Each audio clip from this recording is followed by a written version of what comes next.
Good evening guys. So ngayon guys, meron naman akong bagong update sa aking ginawang solar setup. So ngayon ang pag-uusapan natin guys, itong MPPT PWM na solar charge controller. So itong solar charge controller na to guys is meron siyang tatlong indicator dito sa kanyang LCD. So itong dalawang indicator na to is merong mga kanya-kanyang function.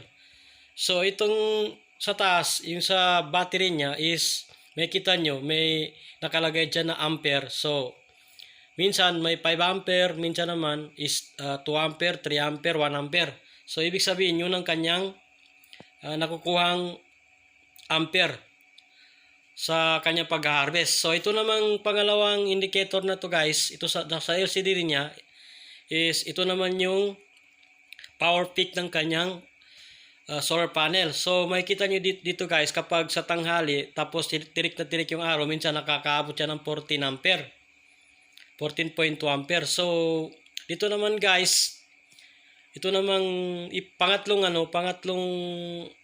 line na to is dito makikita yung mga loads niya at saka kung 100% full na siya. So minsan kung gusto mo namang mag-set ng oras, meron siyang oras kung kailan siya magbubukas yung ilaw, yung load niya, at kung anong oras naman siya mamamatay. So depende sa gusto mong i-set up. Gaya nito, meron siyang time, pero marine time yan. Pwede naman yan i-set, pero hindi ko na siya sinet up. So dito naman guys, dito mo makikita yung mga mode selector niya. So gaya nito. So ganyan. So pwede ka mag up and down. Yan. Yan. Tapos namatay yung ilaw. Kasi sa charging yan. Kung gusto mo na naka-charging siya, hindi mo siya gagamitin. Halimbawa pag umaga or tanghali, diyan mo siya ilalagay sa charging. So ngayon guys, namatay yung ilaw. So ibabalik natin. Pupuntahin natin siya sa baba. So ngayon guys, umilaw na ulit. So dito dito yung patayan ng ilaw. So dito naman sa isa i-on natin para hindi madama yung ilaw dito. So ganito. Yan yung set niya. So dito, yan. So doon tayo sa sa manual. Yan ang kadalasan ko ginagamit, yung manual. So okay. So ito siya guys. Hindi ako sure kung totoong MPPT, pero kung pagbabasihan ko yung kanyang performance is malakas siya mag-charge. Tapos marinig mo talaga sa lead acid na parang ano ba yun? Kumukulo yung tubig ng battery. Itong battery na to. Kumukulo siya pag naka-charge sa tanghaling tapat. Tapos meron siyang halimbawa pag pinindot mo yan, so mag-iilaw siya ng kulay blue. Pero mga 5 minutes mawawala naman yan. So ito siguro guys is MPPT na PWM. Yun siguro ang kanyang function. So ngayon guys, dahil kanina is tirik na tirik yung araw, so naka-harvest ako ng 14.6. Yan. So dito 14.5, pero yan is i-round up, yan is 15 volts. So anyway guys, yung iba naglalagay pa sila ng watt meter kung saan nila nilalagay dito or dito sa kabitan ng wire ng ng solar panel. So ako hindi na, kasi nakikita naman dito yung meron na siyang watt meter dito. So dito naman tayo guys, so pag-uusapan natin yung POEMR na POKeeper. So ito guys is makikita nyo dyan, pag pinindot mo yan, makikita mo yan. So yung yung battery ko is 355 Ah kahit lead acid lang. So ito pala guys, itong 1 2 3 4 5, itong limang lead acid na to. Anyway guys, itong gel type is lead acid na rin. So ito pala is 355 lahat. Yung AH niya, yung ampere per hour niya. So deep cycle na yun guys. So itong solar setup ko na to, itong kabuuan niya is pinag-aralan ko talaga kung paano i-setup at para malalaman ko talaga kung tama ba yung ginawa ko. So kanya-kanyang diskarte lang, pero sinunod ko talaga yung diagram ng paggawa ng solar panel.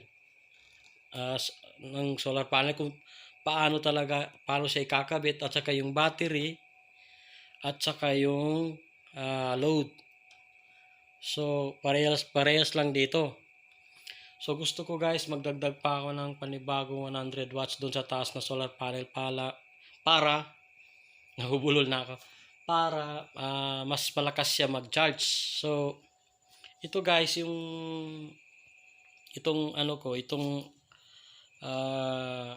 solar setup ko is malaking investment para sa akin, kasi masaya ako dahil meron akong natututunang panibagong bagay sa aking pagiging electrician.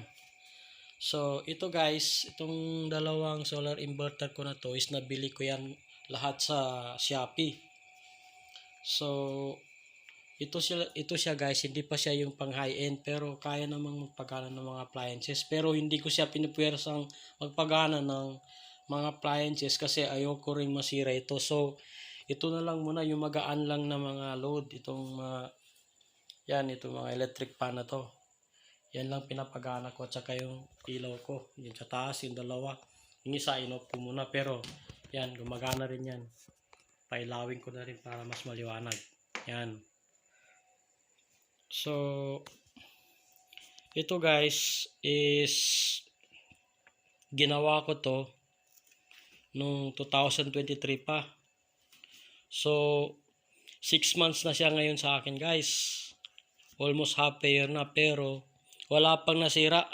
May nasira pala yung dito, yung nabili ko doon sa Midzayap na ganito, yung power inverter. Kasi yung power inverter na yun, di naman siya original.